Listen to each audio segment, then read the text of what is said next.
Buenos días, les voy a presentar el análisis y los resultados de un sistema de comunicaciones ópticas de doble polarización QPSK que fueron obtenidos dentro del marco de la maestría en ingeniería realizada por Juan Lautaro Moreno Morrone en el Instituto Balseiro bajo la dirección de Pablo Costanzo y la codirección de Laureano Bullos.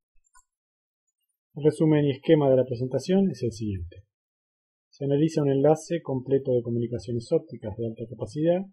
Se estudia en detalle el funcionamiento del procesamiento digital de señales de un receptor que fue programado en un lenguaje de alto nivel para operar de manera plana.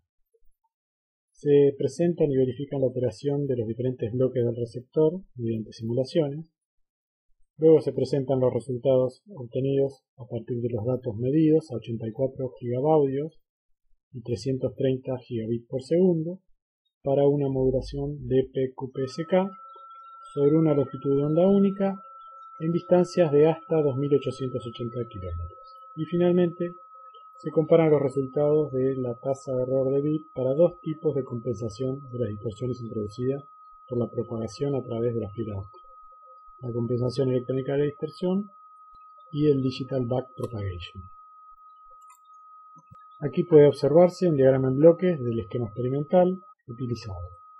Un conversor digital analógico de 4 canales y 8 bits que opera 84 gigabaudios es utilizado para generar las señales eléctricas que pasan por 4 amplificadores. Se emplearon líneas de retardo de radiofrecuencia para compensar el skew entre las señales debido al cableado y otros componentes. Las 4 señales eléctricas son conectadas al modulador IQ de doble polarización de fósforo de indio, cuya fuente óptica fue un láser de cavidad externa con ancho de línea de 100 kHz, operando una longitud de onda de 1550.12 nanómetros.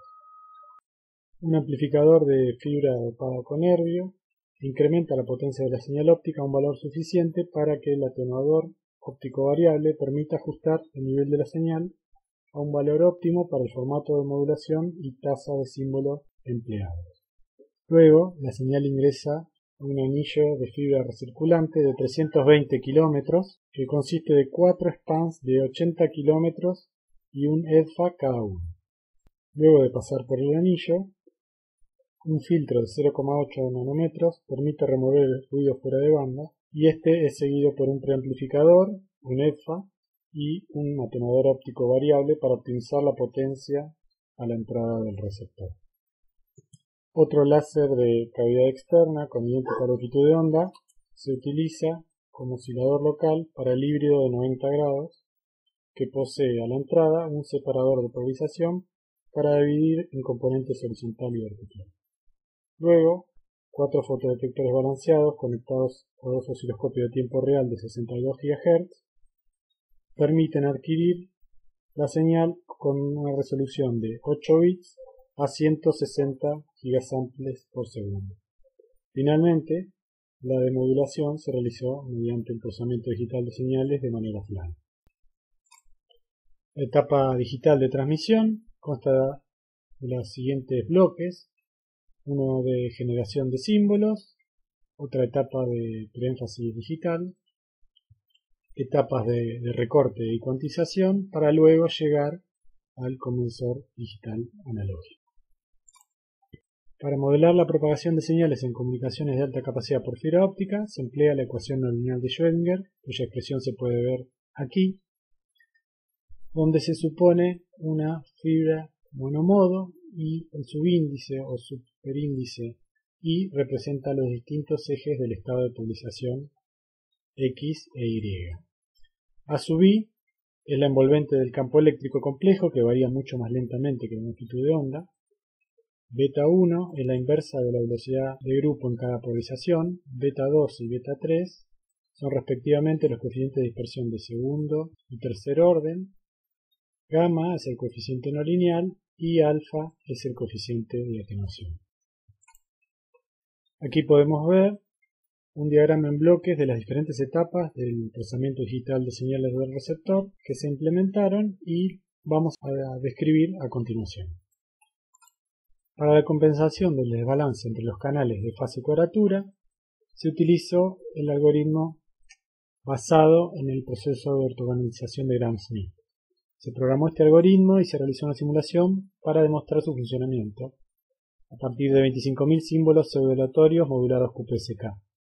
Puede verse la constelación con desbalance y la constelación después de la compensación aquí a la derecha. El desbalance en la ganancia produce un cambio en la escala desigual en la dirección de cada canal. Por otro lado, el efecto del desbalance entre los ángulos de salida del híbrido de 90 grados es el de deformar la constelación, como se puede ver aquí. Si bien los efectos combinados perjudicaron considerablemente la constelación, el algoritmo recuperó las distancias entre los símbolos a su forma original. El objetivo del bloque de remuestreo es el de llevar la señal a 2 muestras por símbolo, es decir, de 160 gigamuestras por segundo a 168 gigamuestras por segundo. Aquí puede verse el espectro de la señal antes y después del remuestreo. Hay una atenuación entre 35 y 40 GHz por aquí, debido al ancho de banda de los fotodiodos. Y también hay otra atenuación, alrededor de 60 GHz, debido al filtro anti-alias de osciloscopio de tiempo real. Aquí se presentan los dos tipos de compensación implementados para mitigar la distorsión producida por la propagación a través de la fibra óptica. El bloque de compensación de la dispersión cromática ecualiza los efectos de la dispersión lineal de la fibra óptica. El filtro ideal que resuelve este problema es un filtro dado por la expresión que se puede ver aquí. Por otro lado, mediante el método de Digital Backpropagation puede compensarse tanto la dispersión cromática como la automodulación de fase. La idea de este método es la de propagar virtualmente la señal recibida por una fibra óptica equivalente con parámetros de atenuación, dispersión y coeficiente no lineal opuestos a los del canal. Para resolver numéricamente la ecuación no lineal de Schrödinger se utiliza el método del split step Fourier con paso variable, limitado por la máxima rotación de fase no lineal. En la implementación del bloque de compensación del desplazamiento de la frecuencia portadora, se utilizó el algoritmo basado en el método de Viterbi. El offset de la portadora se estima maximizando el periodograma de I de n elevado a la m. M depende del formato de modulación y en este caso para QPSK m es igual a 4. En estos dos bloques de recuperación y sincronismo de tiempo se recupera el instante de tiempo en el cual se toma la decisión y se estiman los instantes de tiempo en los cuales la modulación cambia de estado. Para ello se utilizaron las correlaciones cruzadas entre las secuencias transmitidas y recibidas. Por último, el propósito de este bloque es principalmente el de compensar las distorsiones del canal por efectos en la polarización. La respuesta del canal se asume como variante en el tiempo debido a fenómenos como la distorsión del modo de polarización que introduce la fibra. Utilizando un modelo MIMO de 2×2 basado en vectores de Jones, al comienzo se utilizó la técnica del símbolo de entrenamiento de mínimos cuadrados, que utiliza la secuencia transmitida como ejemplo de entrenamiento en el algoritmo LMS. Acá se pueden ver los 162 taps del último filtro aprendido por el algoritmo cuando se empleó compensación de la dispersión cromática y una transmisión de 2560 km. Se puede observar aquí que la mayor parte de la energía está concentrada en los 20 taps anteriores y posteriores. Aquí se pueden ver los resultados de tasa de error de bits en función de la distancia cuando se emplearon los dos tipos de compensación mencionados. Las distancias consideradas varían desde la configuración back-to-back hasta los 2880 kilómetros en pasos de 320 kilómetros que están dados por el largo total del loop recirculante. Se empleó la misma secuencia oscilatoria para cada medición y para cada distancia se contaba con varias mediciones que permitían estimar la tasa de error de bit a partir de su promedio. Se puede apreciar cómo el algoritmo DBP permite mejorar el desempeño del sistema, especialmente para distancias superiores a los 640 km.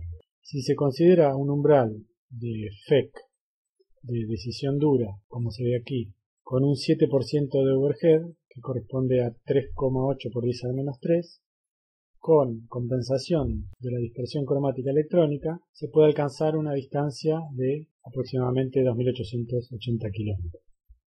En cambio, para una tasa de error de bit de 10 a la menos 3, la ganancia que se puede obtener cuando se emplea dBp respecto de DC es de aproximadamente 820 km.